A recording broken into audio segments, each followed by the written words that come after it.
వచ్చిన దేవుని సంగమా, ఈ 31st రాత్రిలో దేవుడు తన సేవకుడనైన నన్ను ప్రోత్సాహపరిచి, ఆయన బలపరిచి ఈ రాత్రికి కావలసిన వాక్యమును, వర్తమానమును దేవుడు నా హృదయములో ఉంచిన వాక్యాన్నే మీ ఎదుట ఈ రాత్రి పెట్టడం జరుగుచున్నది. ఈ వాక్యం వలన మీరు ఎంతైనా సరి చేయబడుతూ, బలపరచబడుతూ, ప్రభు యొక్క అడుగు జాడల్లో నడుస్తారని ఈ చదువుబోయే వాక్యాన్ని బట్టి విశ్వసిస్తూ ప్రభువును స్తుతిస్తున్నాను. దేవుని బిడ్డలారా,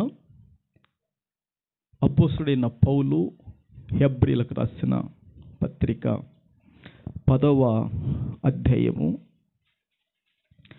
అపోస్తలుడైన పౌలు హెబ్రీయులకు రాసిన పత్రిక 10వ అధ్యాయము 24, 25 2 వచనాలు నిదానంగా, తొందర లేకుండా మనకు ఇతరులు కూడా అర్థమవునట్లుగా మనము చదువుకుందాం. దేవుని బిడ్డలారా, కొందరు మానుకొనుచున్నట్టుగా సమాజముగా కూడుట మానక ఒకనినొకడు హెచ్చరించుచు, ఆ దినము సమీపించుట మీరు చూచిన కొలది మరి ఎక్కువగా అలాగు చేయుచు, ప్రేమ చూపుటకును సత్కార్యములు చేయుటకును ఒకనినొకడు పురికొల్పవలెనని ఆలోచింతుము. దేవుని బిడ్డలారా, చదవబడిన ఈ లేఖన భాగాన్ని పరిశుద్ధాత్ముడు అయిన ప్రభుల వారు కూడి వచ్చిన మనకందరికి కూడా జీవ ఆహారముగా ఈ లేఖన భాగాన్ని ప్రభుల వారు మనందరి వినికిడిలో దీవించి ఆశీర్వదించునుగాక. ఈ చదువుబడిన లేఖన భాగానికి అంశము ఏమిటంటే, దేవుని బిడ్డలారా, మానుకోకూడదు. మానుకోకూడదు. ఒకసారి అందరూ కూడా చెప్పండి, మానుకోకూడదు. గట్టిగా చెప్పండి. ఓకే. భౌతికంగా దేవుని బిడ్డలారా, ఈ లోకములో శరీర పరముగా వ్యవసాయం చేసే రైతులు ఉన్నారనుకోండి,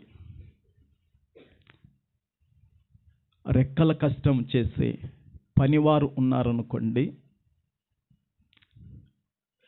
రేపటి దినము మేము మీ పొలానికి పనికొస్తామని మాట ఇచ్చి మానుకున్నారనుకోండి, ఏమవుతుంది?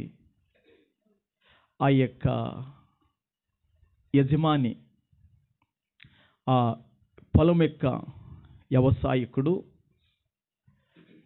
కూలికి, పనికి ఇంకొకరిని వీలైతే తోలుకొని కూడా పోవచ్చు.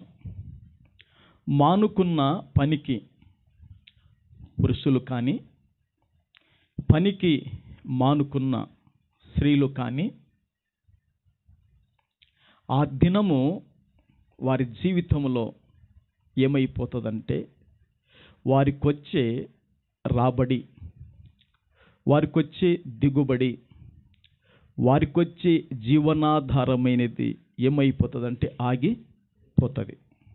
పనికి వెళ్ళకుండా మానుకుంటే ఏమైపోతుంది? ఆ రోజు జీవనాధారానికి వచ్చేది ఏమైపోతుంది? ఆగిపోతుంది. అది వాళ్ళకు ఆ రోజు వచ్చేది కాదు. అంతేనా?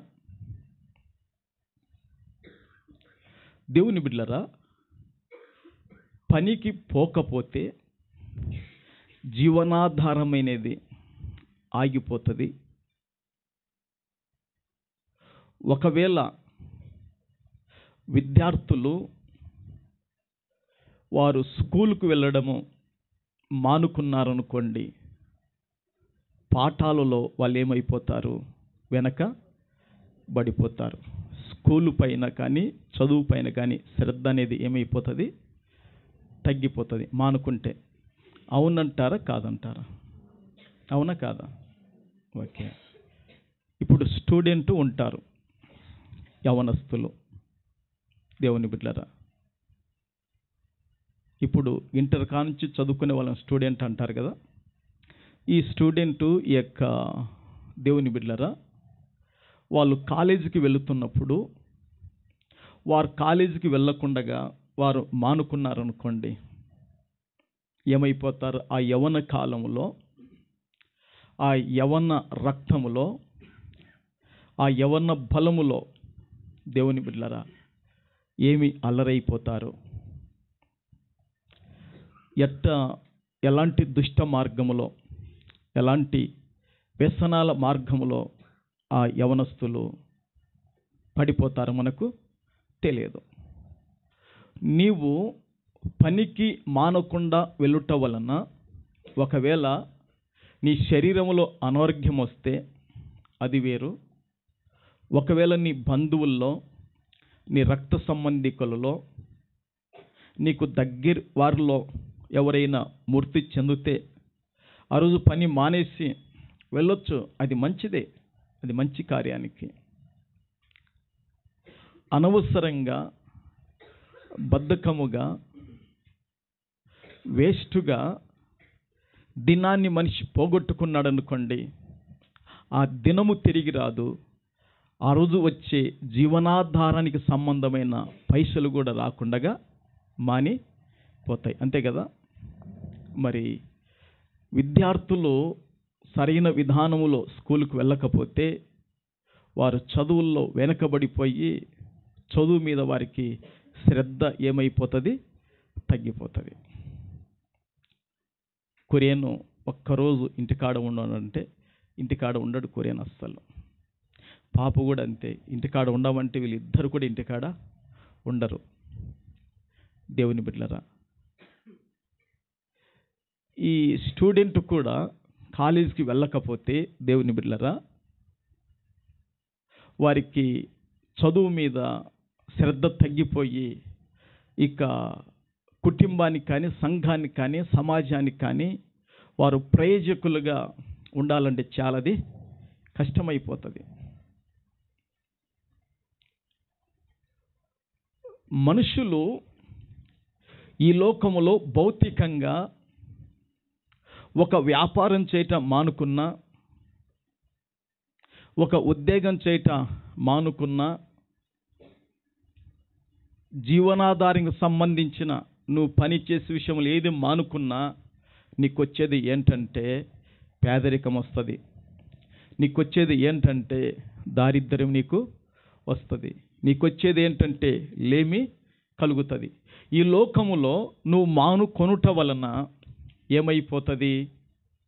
పరిస్థితులు తలకిందులు అయిపోతాయి. భౌతికంగా ఈ విధంగా నువ్వు మానుకుంటేనే ఇట్లా అయిపోతాయే దేవుని బిడ్డలారా.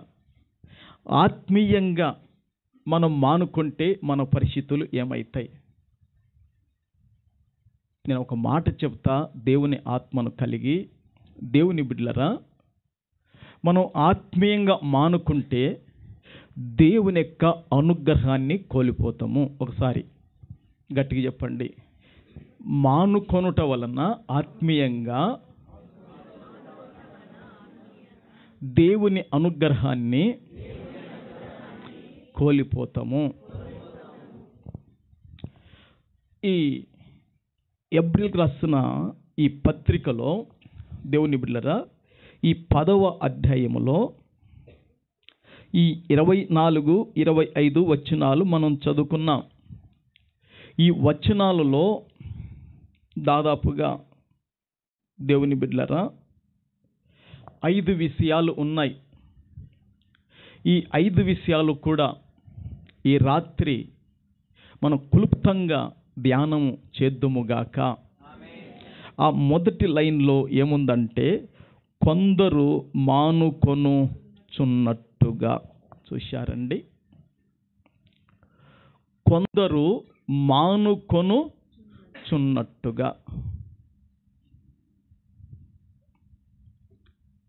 ఇంట్లో పని చేసే భర్త పని చేయకుండా మానుకున్నాడు అనుకోండి, ఇంట్లో భార్యకు ఇబ్బంది, ఇంట్లో పిల్లలకు ఇబ్బంది.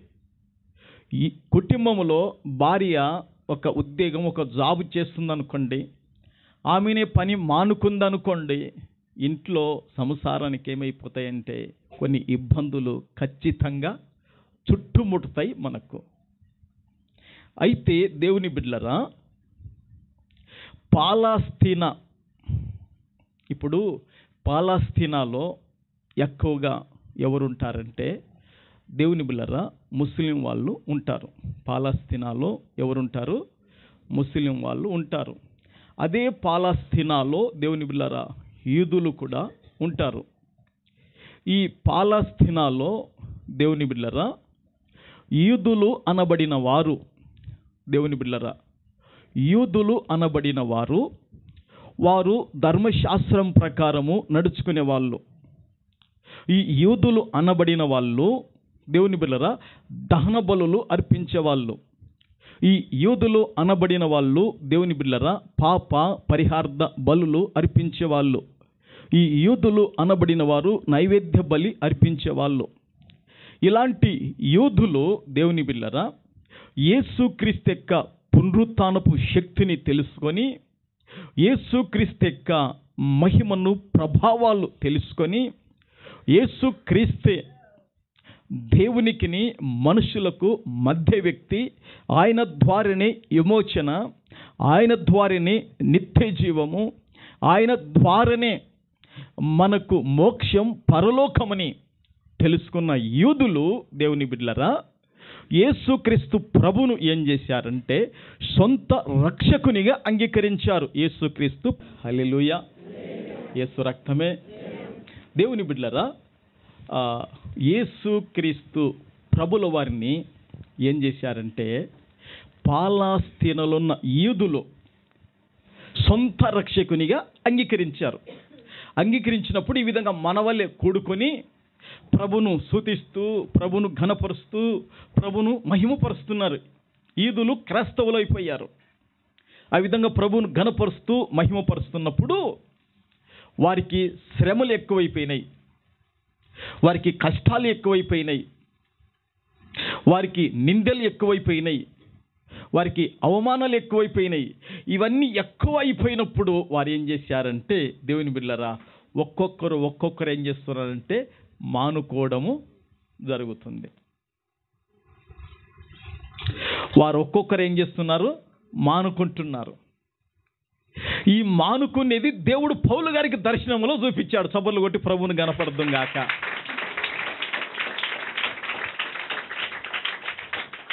ఇప్పుడు సంఘములో దేవుడు నాకు కానీ పాశ్రమకు కానీ ఏం చేస్తాడు? మీ గురించి బయలుపరుస్తాడు. బయలుపరిచి తెలియజేసినప్పుడు దాన్ని ఏం చేస్తామంటే మీకు చెప్తాం. చెప్పినప్పుడు దేవుని బిళ్ళరా సరి చేసుకుంటే, చెప్పినప్పుడు లోబడి ప్రభు దగ్గర పశ్చాత్తాపడితే ధన్యులు ధన్యురాళ్ళు అవుతారని దేవుని వాక్యము తెలియజేస్తుంది. ఈ శ్రమలలో, ఈ కష్టాలలో, ఈ బాధలలో వాళ్ళు ఏం చేస్తున్నారంటే కూడుకోవడము వాళ్ళు మానిపోతున్నారు. మానిపోతున్నప్పుడు పౌలు గారికి దేవుడు బయలుపరిచి తెలియజేసినప్పుడు మరలా పరిశుద్ధాత్ముని సహాయముతో ఈ మాటను రాస్తూ వారిని మరలా పురికొలిపి వారిని మరలా బలపరచుటకు దేవుని బిడ్డలారా ఒక ఏక తాటి మీద తీసుకురావటానికి దేవుడు పౌలు గారిని బలపరిచాడు. దేవుని బిడ్డలారా, అందుకే అంటున్నాడు కదా అక్కడ, దేవుని బిడ్డలారా, కొందరు మానుకొను చున్నట్టుగా. చూశారండి, మీ పిల్లలు స్కూలుకు వెళ్ళకపోయారనుకోండి, మీ పిల్లలు కాలేజీకి వెళ్ళకపోయారనుకోండి, మీరు పని పాటలు చేసుకోనకుండా ఉన్నారనుకోండి, దేవుని బిడ్డలారా, భౌతికంగా మనకు చాలా బాధలు వేదనలు కలుగుతాయిగా. మరి ఆత్మీయంగా కూడా వారు మానుకుంటున్నారంట. మీరు ఆత్మీయంగా మానుకుంటే మీరు ఎదగలేరు. మీరు ఆత్మీయంగా మీరు మానుకుంటే దేవుని అనుగ్రహం కోల్పోతారు.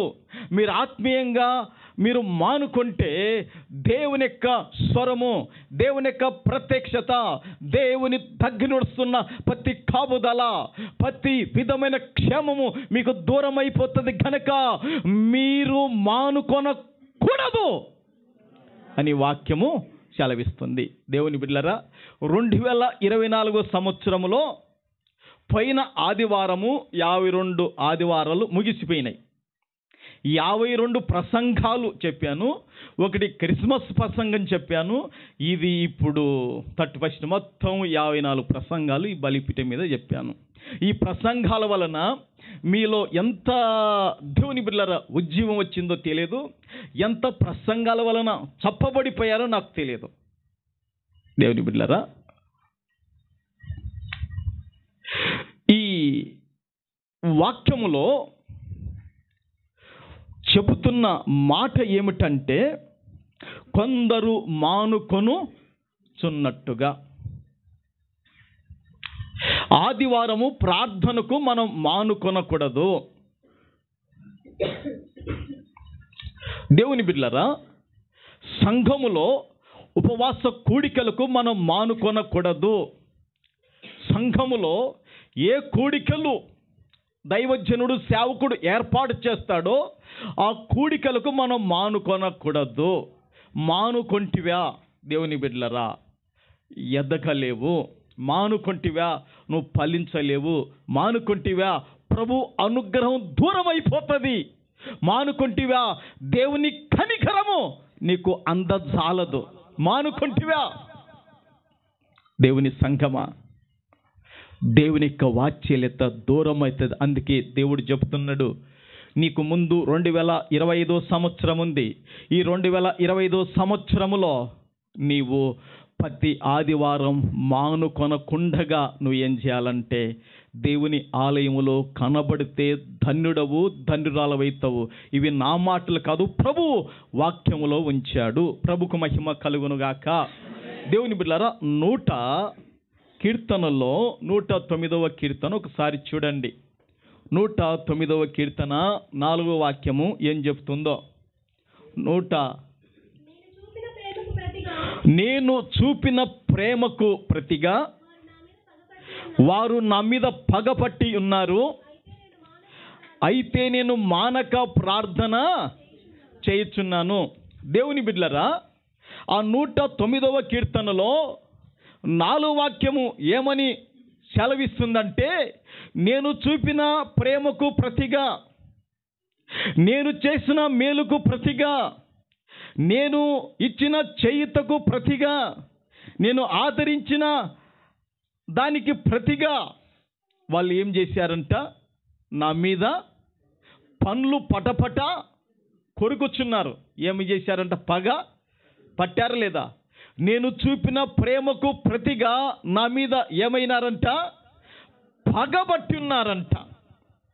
దేవుని బిడ్డలారా, నేను చూపిన ప్రేమకు ప్రతిగా, నేను చూపిన దయకు, కనికరానికి, వాత్సల్యతకు ప్రతిగా వారు నా మీద పగబట్టి ఉన్నారు. నేనైతే మానక ఏం చేస్తున్నాను, గట్టిగా చెప్పండి. నేనైతే మానక ఏం చేస్తున్నాను? వాళ్ళు నా మీద పగబట్టారు గనక, వాళ్ళు నా మీద ఈర్ష్యగా ఉన్నారు గనక, వాళ్ళు నా మీద క్రోధముతో ఉన్నారు గనక, వారు నా మీద ఎంతో ద్వేషంతో ఉన్నారు గనక, నేను కూడా నా శరీరాన్ని అదే విధంగా పురి కొల్పడము లేదు. దైవాన్ని నేను ఆశ్రయించాను. దేవునికి చెప్పుకుంటున్నాను, దేవునితో మనవి చేస్తున్నాను. వారు ఎంత పగబట్టినప్పటికీ, వారు ఎంత ఈర్ష్య చూపుతున్నప్పటికీ, వారి ఎంత భయంకరమైన క్రోధంతో నా మీద ఉన్నప్పటికీ కూడా నేను దేవునితో మాట్లాడుతున్నాను. వాళ్ళు నా మీద పగబట్టారయ్యా, అందుకే నేను ప్రార్థన ఏం చేశాను, మానివేశాను. ఈ మధ్య ఒక ఇంటికి వెళ్ళినప్పుడు దేవుని బిడ్డలారా, ఆ అక్క ఏం చేసిందంటే, పాస్టర్ అన్న మంచం మీద కూర్చో పాస్టర్ అన్న నింది. నేను కింద కూర్చుంటే ఇది సరిపోదేమో కదా, అంటే ఇప్పుడు చెప్పడానికి కూర్చుంటున్నా, మళ్ళీ నిలబడతాను. మంచం మీద కూర్చుని ఇట్లా, అమ్మా చూడండి, మంచం మీద కూర్చుంటే కందిబుడ్డలు వేసుకొని వచ్చింది. పాస్టర్నా ఈ కందిబుడ్డలు తిను అని చెప్పింది. తింటానమ్మా, నేను మంచం మీద కూర్చొని కందిబుడ్డలు తింటున్నాను. ఆమె అట్లా బీదరాలు పేదరాలు కింద కూర్చొని అట్లా సక్కు ముక్కులు వేసుకొని, పాస్టర్నా నా బతుకు మీద నాకు విసుగు పుట్టిందన్నా, ఇంకా నేను ఎందుకు బతకాలి పాస్టర్నా, ప్రార్థన చేయను కూడా నేను మానివేశాను పాస్టర్నా, ఎందుకు మానివేశావమ్మా నువ్వు ప్రార్థన చేయడం అన్నా. అయ్యా 60,000 రూపాయల గేదయ్యా నా కళ్ళ ముందర 60,000 రూపాయల గేదయ్యా పాలిచ్చేది. విల లాడుతూ ప్రాణం ఇరిచిందయ్యా, తట్టుకోలేకపోయానయ్యా.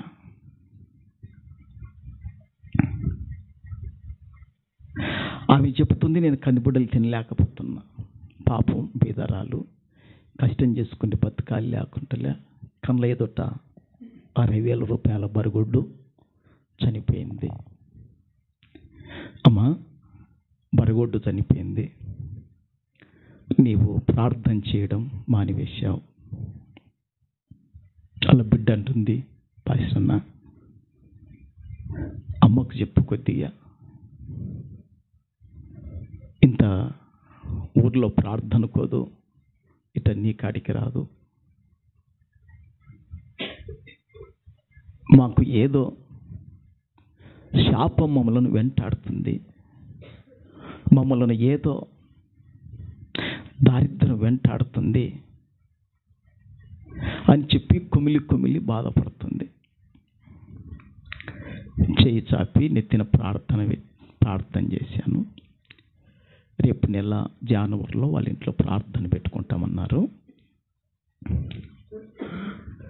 నేను ఎందుకు ఈ వాస్తవాన్ని తీసుకొని వచ్చానంటే, బరుగుడ్డు చనిపోయిందని ప్రార్థన చేయడము మానివేసింది. అమ్మా ఒకసారి ఏబును జ్ఞాపకం చేసుకొని చెప్పాను, ఇట్ని మంచం మీద కూర్చొని, ఎవరిని? ఏబును నువ్వు జ్ఞాపకం చేసుకో. ఏబు కూడా జీవనాధారమైన అన్ని పోయినాయి కదమ్మా, కనీసం నాయన అని పిలిచే పిల్లలు కూడా భూమి మీద నుండి వెళ్ళిపోయారు కదమ్మా, నీకు అంత నష్టం జరగలేదు కదా,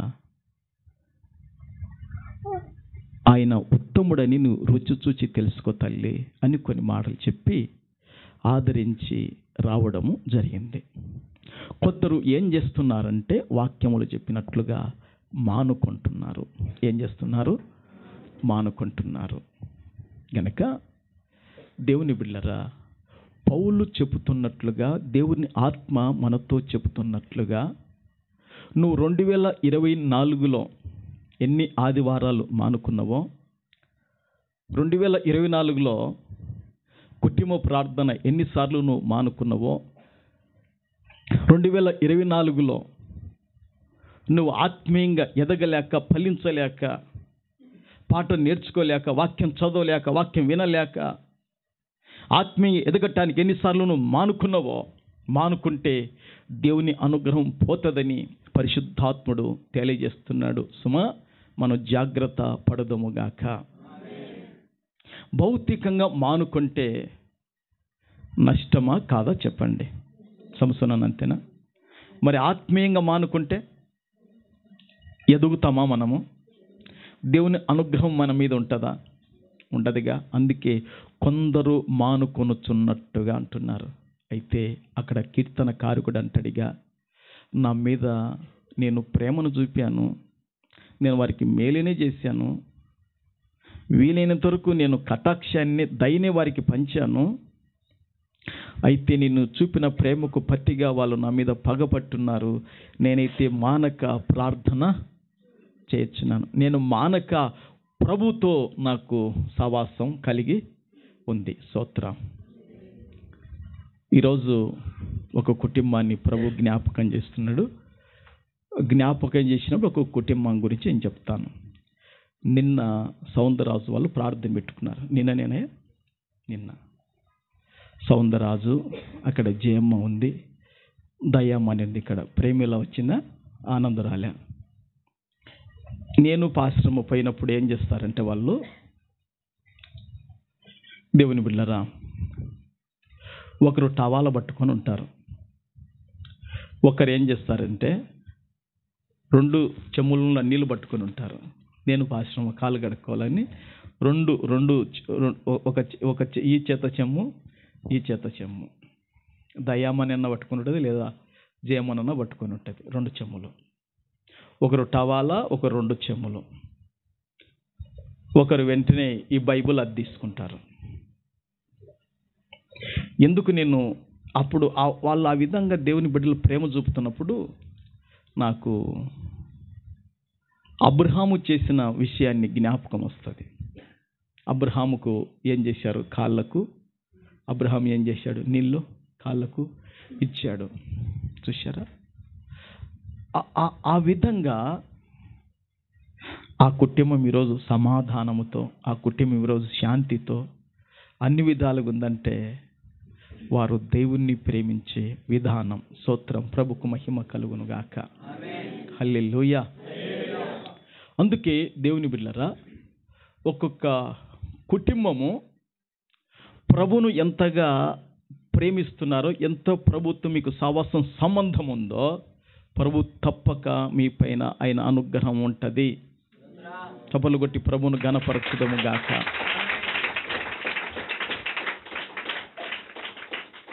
ఈరోజు వారి కుటుంబాన్ని జ్ఞాపకం చేశాడు పరిశుద్ధాత్మ దేవుడు. ఇట్లా ఒక్కొక్క కుటుంబాన్ని జ్ఞాపకం చేయాలంటే దేవుని బిళ్ళరా, ఇక మనం వాక్యంలోకి ముందరికి కొనసాగాలి. గనక కొందరు మానుకొను చున్నట్టుగా, మనమైతే ఆత్మీయంగా ఏం చేయకూడదు? మానుకొనకూడదు. 2025 దేవుని బిడ్డలారా, ఇక తొందరగా మనకు అక్కడ 2024 కూడా మారి 2025 కూడా పడుతుంది. ప్రభుకు మహిమ కలుగును గాక. హల్లెలూయా. యేసు రక్తమే. ప్రతి సంవత్సరం మనం ఏం చేసేవాళ్ళంటే 12కు ప్రసంగాన్ని ఆపి, దేవుని బిళ్ళరా, అందరం ప్రార్థన చేసేవాళ్ళం. గుర్తుందో లేదో మీకు? స్తోత్రం. మరి ఇప్పుడు కూడా ప్రసంగాన్ని ఆపి ప్రార్థన చేసి మరలా ప్రసంగంలోకి వెళదాం. ప్రభుకు మహిమ కలుగును గాక. అంటే ఒక్కనే చేస్తాను అందరి కొరకు. దేవుని బిడ్డలారా, ప్రభుకు మహిమ కలుగును గాక. గనక నేను చెబుతుంటాను, మీరు సపర్లు కొట్టండి. అక్కడ 2025% యేసు రక్తమే. దేవునికి సపర్లు కొట్టండి. నా మాటలు నేను ముగిస్తాను కానీ, అంతే కదా. హల్లెలూయా. దేవుని బిడ్డలారా, కొందరు ఏం చేస్తున్నారంట? మానుకొను చున్నట్టుగా. కానీ వాళ్ళు మానుకుంటే దేవుని యొక్క అనుగ్రహం కోల్పోతారని, మీరు మానుకొనకూడదని ప్రోత్సాహం చేస్తున్నాడు. కనుక మనం 2024 మానుకొని ఉంటే, క్షమించు ప్రభు అని నువ్వు హృదయపూర్వకంగా సహోదరి సహోదరుడా దేవుని అడుగు. ప్రభు క్షమించుటకు సిద్ధ మనసు కలిగిన దేవుడు. అది మొదటి విషయము. దేవుని బిడ్డలారా, 12 అయింది. ప్రభును చప్పట్లు కొట్టి ఘనపరచుదుము గాక. హల్లెలూయా. హల్లెలూయా. 2025వ సంవత్సరములో మనమందరం కూడా ప్రార్థన పూర్వకముగా దేవుని సముఖములో కనబడుటకు, దేవుని ఎదుట వండుటకు ప్రభు చూపిన కృపను బట్టి మరొకసారి ప్రభుకు స్తోత్రములు కలుగునుగాక. 2024 సంవత్సరములో పోషించి సంరక్షించిన దేవుడు ఈ 2025వ సంవత్సరములో కూడా, ఇంకా రాబోతున్న ప్రతి సంవత్సరములు కూడా యేసు క్రీస్తు యొక్క విజ్ఞాపన, ఆయన ప్రార్థన వలన, ఆయన యొక్క అనుగ్రహం వలన మనకందరికి కూడా దీర్ఘాయువు, ఆయన వలన జీవించే సంవత్సరములు ప్రభువు మనకందరికి సంఘమునకు అధికముగా అనుగ్రహించును గాక. హల్లెలూయా, హల్లెలూయా. ఇదే సంఘానికి వచ్చిన బిడ్డలకు గొప్ప శుభ సూచన మీ సేవకునిగా. స్తోత్రం.